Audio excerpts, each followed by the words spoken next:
한 주간 주요 뉴스를 쏙 뽑아 전해드리는 뉴스 쏙쏙. 오늘도 CBS 장규석, 이준규 기자 나왔습니다. 안녕하세요. 네, 안녕하세요. 오늘 두 분이 준비해온 소식 모두 경제 뉴스예요. 네. 네. 저는 경제라기보다는 거의 설명충. 오늘 역사 얘기인가요? TMI. 네.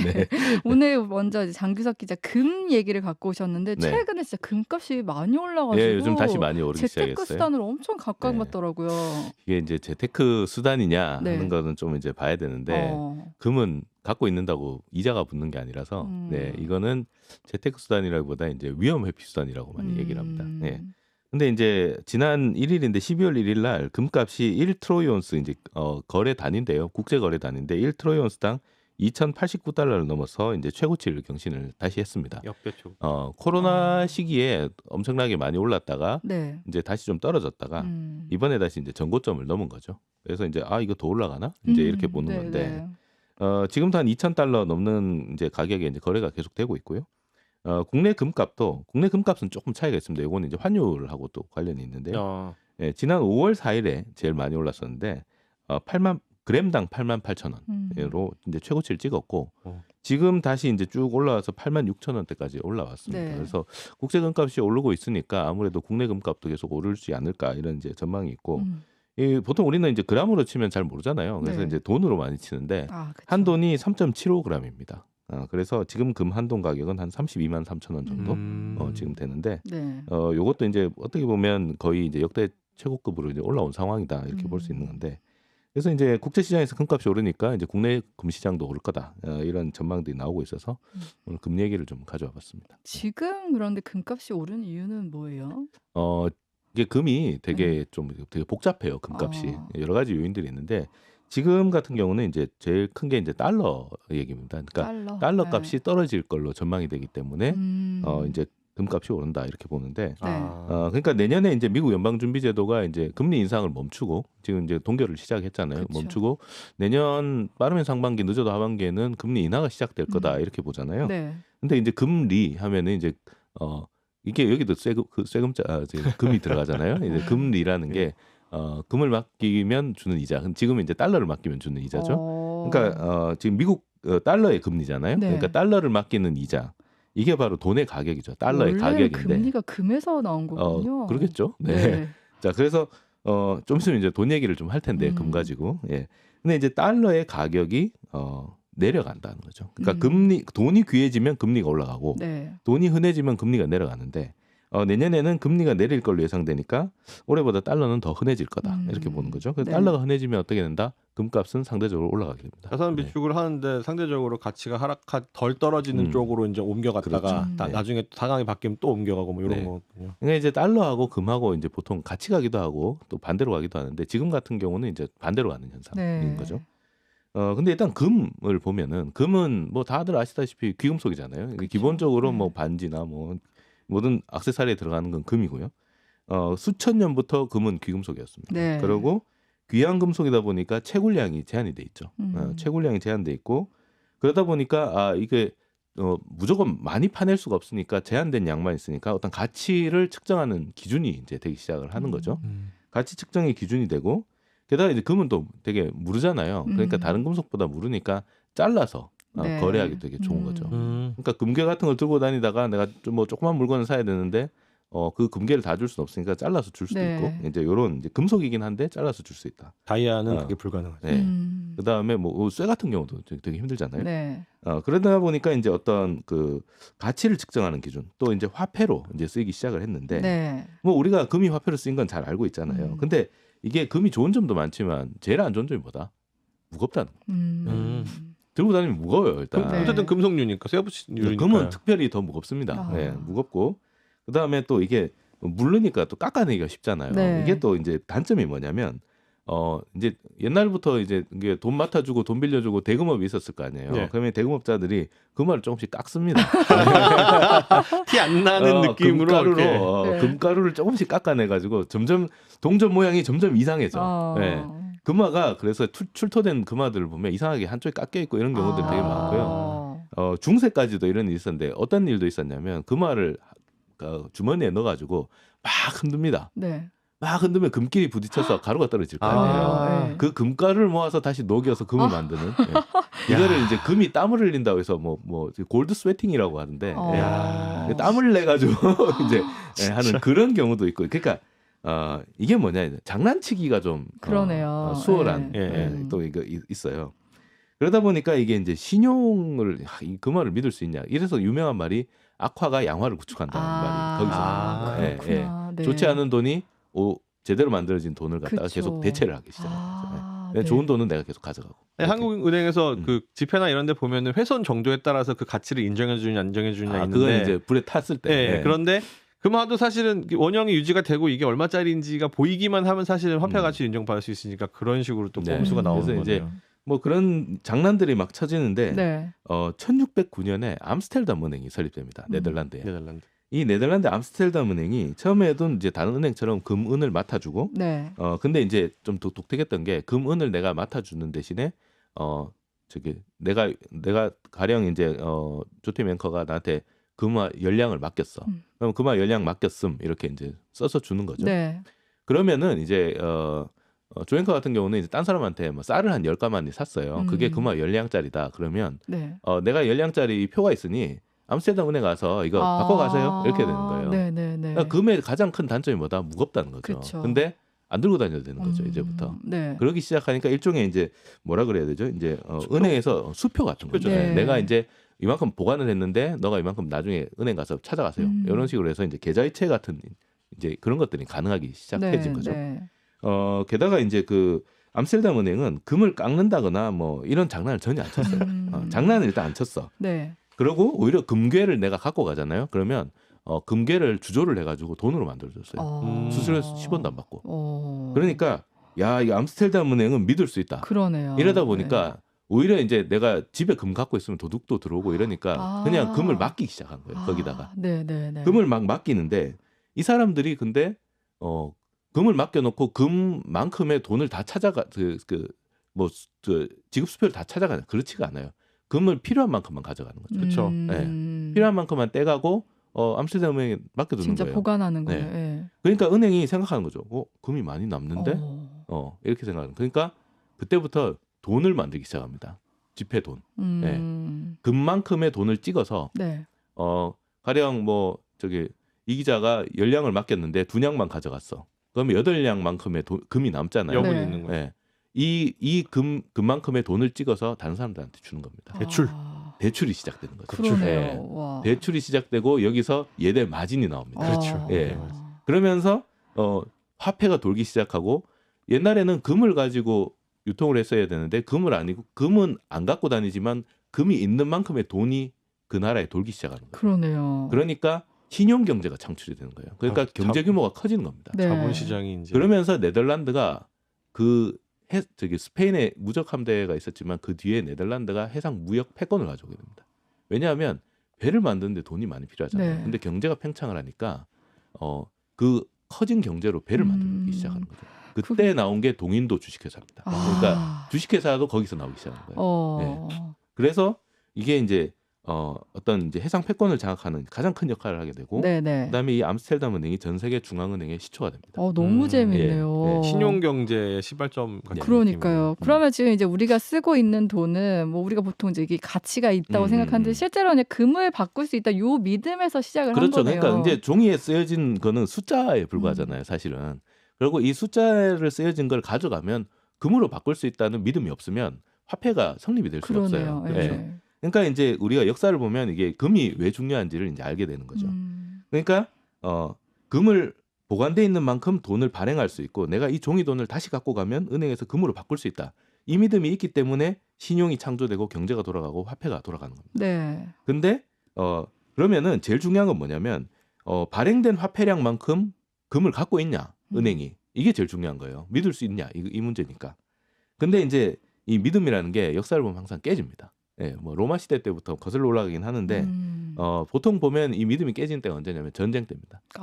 전쟁을 하게 되면 그 자원이 많이 필요하잖아요. 무기도 찍어내야 되고 사람도 먹여 살려야 되고 군량미도 필요하고 제일 중요한 게 군량미잖아요. 그다음에 무기. 근데 그걸 만들어내기 위해서는 돈이 필요하잖아요. 그러니까 항상 이제 중앙은행이 이제 이 암스테르담 은행은 그냥 이제 민간 은행으로 시작을 했지만 나중에는 이 국가가 이제 이게 돈이 되니까 은행을 보니까 야 이거 돈 되는데 이러니까 국가가 이걸 소유를 하게 됩니다. 국가 소유의 중앙은행이 이제 네. 나오기 시작한 거죠. 근데 이제 국가 소유의 중앙은행이 돈을 막 찍어내는데 원래는 금이 있는 만큼만 찍어내야 되는데 전쟁을 하게 되니까 돈이 필요하니까 돈을 막 찍어내는 거예요. 돈을 막 찍어내다 보면 어떤 일이 일어나냐. 옛날에 우리 역사책에 보면 술에 그 돈 싣고 가가지고 빵 사고 하는 그런 경우가 생기는 거예요. 인플레이션이 엄청나게 뛰어서 하이퍼 인플레이션이 하이퍼 인플레이션이 발생하고 그렇게 되면 돈은 쓰레기가 됩니다. 네. 그냥 종이짝이 가치가 없어지는 거죠. 아예. 그때는 이제 화폐의 생명력이 사라지게 되는 거죠.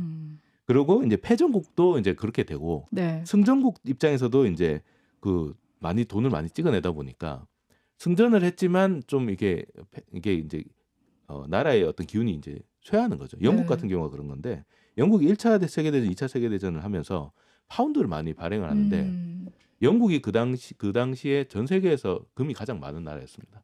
근데 전쟁을 하다 보니까 돈을 많이 찍어내야 되고 돈이 부족하다 보니까 이 금을 갖다가 이제 미국에다 빌려주고 미국에다 맡겨주고 달러까지 빌려오기 시작합니다. 네. 그러면서 그 금이 어디로 가냐? 뉴욕으로 다 갑니다. 그러면서 패권이 미국으로 넘어오게 되는 거예요. 그때를 기점으로요. 금담보대출. 네. 그래서 이제 그 결국에는 이제 결론은 뭐냐? 금이 제일 많은 나라가 전 세계의 금융 패권을 차지하게 된다. 이렇게 되는 거죠. 그러다 보니 그래서 이제 그 뭐 달러도 사실은 미국도 원래는 금 본위제로 이제 금을 기반으로 달러를 찍어줬어요. 네. 그래서 그 당시에 이제 그 옛날 이제 달러 지폐를 보면 거기 밑에 조그맣게 적혀 있어요. 요 달러를 은행에 갖고 오면 금 몇 그램으로 바꿔줌 이렇게 적어놨어요. 네. 그러니까 이거 이제 금 얼마짜리 되는구나 이렇게 네. 이제 생각을 하고 이제 했는데 미국도 그 뒤에 이제 뭐 한국전, 베트남전, 뭐 소련하고 이제 냉전도 하고 막 이러다 보니까 네. 뭐 돈이 많이 필요하잖아요. 그러니까 그렇죠. 금보다 더 많이 찍어내 버린 거예요. 네. 미국도. 네. 야 이거 어떻게? 그러면서 미국은 너 진짜 금 많이 갖고 있는 거 맞아? 그러면서 갑자기 이제 여러 나라들이 미국에 금을 맡겨놨다가 가져가기 시작을 하는. 그러니까 1971년 닉슨 대통령이 야 이제 더 이상 우리 금본위제 안 할 거야 이렇게 얘기를 해버립니다. 그러니까 금에 기반해서 달러 찍어내는 거 이제 그만할 거다 이렇게 얘기를 해버립니다. 그러면 영국이 패권을 미국에 넘겨준 것처럼 이렇게 되면 이제 미국도 패권을 넘겨주게 되는 거 아니에요? 네, 그래서 미국이 머리를 굴렸어요. 뭔 머리를 굴렸냐면 석유 거래를 달러로만 할 수 있게 만듭니다. 네. 근데 그 당시 지금도 마찬가지지만 네. 그 당시에 이제 산업화가 막 이제 엄청나게 발전할 때인데 그때 가장 중요한 자원이 뭐냐면 석유. 그렇죠. 네. 석유가 없으면 산업을 돌릴 수가 없어요. 그렇죠. 그다음에 석유가 모든 뭐 플라스틱이나 이런 거의 원료 물질이 되고 약의 원료 물질이 되고 이러다 보니까 달러가 없으면 석유를 살 수 없게 만들면 되겠네. 와. 이렇게 만든 거죠. 그래서 사우디하고 사우디아라비아가 이제 지금도 세계 제1위 산유국이진 않죠. 이제는 지금 미국이 제1위 산유국이긴 합니다만 그 당시 이제 사우디하고 협약을 맺어요. 그다음에 전체적으로 달러로만 석유를 결제할 수 있도록 그렇게 협약을 했습니다. 네. 그게 이제 페트로 달러 체제라고 하는데 그러다 보니까 이제 미국은 금 걱정이 할 필요가 없는 거야. 이제 금이 내가 얼마인지 필요 없고 달러만 있으면 달러를 그냥 막 찍어내면 이제 다른 나라들은 달러로 석유를 결제를 해야 되니까 달러가 필요하잖아요. 그쵸. 그러니까 계속 달러를 써야 돼. 그러니까 달러를 안 쓸 수가 없는 상황이고 또 미국 은행 간 통신협회라는 게 있습니다. 스위프트라는 게 있는데 그게 이제 은행들 다른 나라에 있는 은행들끼리 돈을 이제 송금하고 이런 체계인데 그것도 달러 기반으로 돼 있습니다. 그러니까 달러를 기반으로 무역이 이루어지는 거죠. 그러니까 무역도 달러로만 하는 거죠. 그러니까 달러는 무조건 필요하니까 네. 미국은 이제 가만히 앉아서 이제 돈만 찍어내면 되는 거예요. 네. 그러면 걱정 없이 뭘 살 수가 있는 거죠. 돈 찍어내는 기계를 소유하게 되는 겁니다. 예. 그러면서 이제 90년대 중국이 부상을 하게 되는데 네. 중국이 인구가 엄청 많으니까 노동력이 싸잖아요. 그쵸. 그러니까 제품이 엄청 가격이 싼 거예요. 그러다 보니까 제품을 막 생산을 해서 미국에 수출을 합니다. 수출을 하니까 싼 제품들이 엄청 많이 들어오니까 네. 미국 사람들이 막 쓸 거 아니에요. 그렇죠. 그러면은 달러가 어디로 가요? 중국으로 가죠. 네. 중국으로 가는데 재밌는 거는 중국이 계속 이 달러를 갖고 미국 국채를 삽니다. 미국 국채를 사면 다시 미국 국채를 사니까 달러가 어디로 가요? 미국으로 갑니다. 네. 네. 그러면 그 많은 달러가 다시 미국으로 와서 미국 사람들은 또 그 돈으로 또 소비를 할 수 있는 거예요. 네. 이러면서 중국 경제가 엄청나게 팽창을 하고 네. 생산을 해서 그다음에 미국도 호황을 맞게 되는 거죠. 왜냐하면 달러가 계속 들어오니까. 네. 이게 이제 누이 좋고 매부 좋고 이제 중국 경제도 성장하고 미국도 호황을 얻고 막 이렇게 가는데 네. 중요한 거는 중국이 너무 커버린 거예요. 2000년대 초반쯤 되기 시작하니까 이거 봐라 GDP에 뭐 한 30% 가까이 올라오네. 미국이 약간 이제 룰이 있는데 미국 GDP의 30%가 넘으면 이게 경제를 치기 시작합니다. 네, 왜냐하면 나를 밟고 올라갈 수 있기 때문에. 일본이 그래가지고 플라자 합의라고 해서 네. 일본이 그래서 80년대 초호황을 맞았다가 미국한테 맞고 잃어버린 10년이 시작이 되죠. 제로금리. 중국도 그렇게 하려고 했는데 2008년에 금융위기가 터졌어요. 네. 미국이 완전히 정신이 나가버린 거예요. 그러네요. 그러니까 중국을 견제할 타이밍을 놓쳐버린 그러네요. 거죠. 그때 네. 중국이 엄청나게 발전해버립니다. 그래서 GDP 30%를 그냥 넘어버려요. 그러니까 이제 G2로 부상을 하게 됩니다. 네. 그래서 최근에 이제 미국이 중국을 엄청 견제하는 네. 거군요. 이제 패권 이러다가 뺏기겠다. 네. 이러니까 이제 중국산에다가 엄청나게 관세를 부과하면서 중국 물건이 비싸도록 만듭니다. 그리고 이제 미래 패권이 이제 기술에 달려 있으니까 이제 거기에 이제 반도체 같은 첨단 기술을 중국에 못 들어가도록 이제 막기 시작하는 거죠. 왜 그러냐면 미국이 이제 석유는 이제 조금 이제 친환경 에너지도 나오고 이러다 보니까 에너지 패권이 이제 석유에서 이제 다른 데로 넘어가니까 다른 패권을 어디서 찾냐면 반도체 같은 데서 찾는. 그래서 아마 석유 같이 반도체도 달러로만 거래하게 만들지 않을까. 뭐 이런 관측들도 나오는데 중국이 뭐 광물 자원도 사실 엄청나가지고 네. 뭐 히토리라든지 뭐 이런 것들이 있어가지고 그러니까 쉽게 말해서 통화에서도 안 꿀리게 되고 이제 자원력에서도 안 꿀리게 되고 그다음에 나중에 이제 시간이 걸리긴 하겠지만 기술력도 점점 붙게 되면 그때는 이제 누가 이길지 알 수 없게 되는 그런 상황이 됐을 거예요. 근데 이제 중국이 이제 미국이 이러니까 이제 중국이 갖고 있는 가장 큰 무기 중에 하나가 뭐냐면 미국 국채예요. 얘네가들이 미국 국채를 엄청 갖고 있단 말이에요. 그러니까 이제 이게 미국 국채를 계속 사줘야 달러 패권이 지속이 되는데 중국이 갑자기 미국 채권을 안 사기 시작합니다. 지금 이제 중국이 미국 채권을 안 사요. 네. 미국 채권을 안 사니까 달러가 안 흘러 들어가잖아요. 그러네요. 네. 그러니까 미국의 자금 흐름이 막히고 국채 살 사람이 없으니까 국채 가격이 이제 국채에 이자를 더 줘야 되잖아요. 네. 내가 이자 더 줄 테니 국채 사가세요. 이렇게 되니까 국채 금리가 올라갑니다. 네, 네. 국채 금리가 올라가면 어떻게 되냐면 국채 수익률은 떨어지고 그다음에 국채 같이 이제 그 금리가 같이 올라가게 돼요. 이게 이제 지금 고금리하고 맞물려 있는 거죠. 네. 그다음에 최근에 이제 미국 국채 금리가 5% 갔다가 이제 조금 내려왔지만 네네. 갑자기 이제 고공행진을 한다, 경제가 어렵다 이런 얘기를 하는 이유가 중국이 국채를 안 사기 때문에 그런 부분이 가장 큽니다. 네. 가장 크고 그다음에 이제 또 아까 말씀드렸는데 석유를 달러로 사도록 했잖아요. 근데 중국이 이걸 파고듭니다. 중국이 위안화 결제 시스템을 만들었어요. 어떻게요? 네. 그러니까 달러를 위안화로 살 수 있게 만든 거죠. 그러니까 주요 산유국들하고 근데 여기서도 사우디가 나오는데 네. 사우디가 위안화로 결제할 수 있게 해줍니다. 그러면서 위안화로 결제하는 나라들이 조금씩 늘어나기 시작해요. 그러네요. 네. 그러니까 이제 이게 무슨 말이냐면 미국 채권도 안 사고 그다음에 석유를 위안화로 결제하기 시작한다는 거는 미국의 달러 패권을 흔든다는 거죠. 그러네요. 달러 네. 패권을 흔들면서 뭘 하냐면 또 한 방울 더 때리는 게 금입니다. 그러니까 아까 얘기한 대로 금을 가장 많이 보유한 나라가 금융 패권을 가져간다고 그러잖아요. 그러니까 이제 중국이 뭐라 하냐면 중국이 금 생산량이 세계에서 가장 많습니다. 그런데 해외로 수출을 못하게 막아놨어요. 네. 금은 국내에서만. 네. 그리고 이 금을 어디서 통제하냐면 인민은행에서 통제를 합니다. 그러니까 금을 완전히 관리를 하기 시작하는 거죠. 그리고 지금 금 시세를 일부러 높여놓습니다. 그러니까 전 세계의 금이 중국으로 들어오도록 만드는 거죠. 그러니까 금을 지금 계속 이제 사모으는 거예요. 네. 그러니까 야 이거 중국이 왜 계속 금을 사모으냐? 이건 이제 달러가 흔들린다. 이렇게 볼 수 있는 거죠. 그러다 보니까 미국이 기술을 막으니까 중국은 그래? 그럼 달러 한번 흔들어 볼게. 이렇게 이제 가는 거죠. 그러니까 이제 요거는 이제 그 좀 금융 패권을 노리고 이렇게 가는데 사실 그래서 좀 멀리 이제 뭐 역사 공부까지 했습니다만 금값이 이렇게 오르는 이유는 지금 같은 경우는 이제 미국 달러 가치가 떨어질 가능성이 크다. 네. 그리고 중국이 어떤 달러의 어떤 지위를 흔들어대고 있다. 그러면서 금을 계속 사재기를 하고 있으니까 네. 금값은 올라갈 수밖에 없다. 이제 이렇게 보는 거고요. 그래서 이제 이게 금값이 앞으로 어떻게 될 거냐? 이거는 사실 국제 관계하고 좀 관련이 있습니다. 그래서 네. 정말로 이제 중국하고 미국의 미국과 중국의 패권 다툼이 어디로 갈 거냐? 이게 이제 금값의 어떤 중요한 이제 변수가 되는 거죠. 네. 그래서 요거를 말씀드리려고 길게 돌아왔어요. 저는 사실 이제 금하면 보통 이제 안전자산을 추구하기 때문에 이제 금값이 오른다 이렇게만 알고 있었는데 그 안에 역사적인 이런 비하인드 금의 스토리가 다 있는 속성이 거네요. 이제 네. 여러 가지가 있기 때문에 안전자산 같은 게 이제 대공황 같은 게 올 때도 이제 금값이 많이 오르는데 지금 같은 경우는 이제 공황 정도는 아니지만 어떤 면에서 이제 그 뭐랄까 혼란이라든가 이런 것들 이제 불확실성이 커질 때는 이제 네. 금을 또 이제 수요가 늘게 되고 거기에 더해서 이제 중국 같은 경우는 이제 특별히 이제 자기의 패권이나 이런 걸 위해서 더 사다 보니까 네. 금값은 또 오르고 있고 네, 그런 상황이라고 보시면 될 것 같아요. 이런 상황을 잘 알면은 어떻게 대응을 하고 또 어떻게 전략을 세우면 개미가 좋을지 너무 힘들어. 네, 그런 이런 거. 것들 알아두면 좋겠다 이런 생각이 듭니다.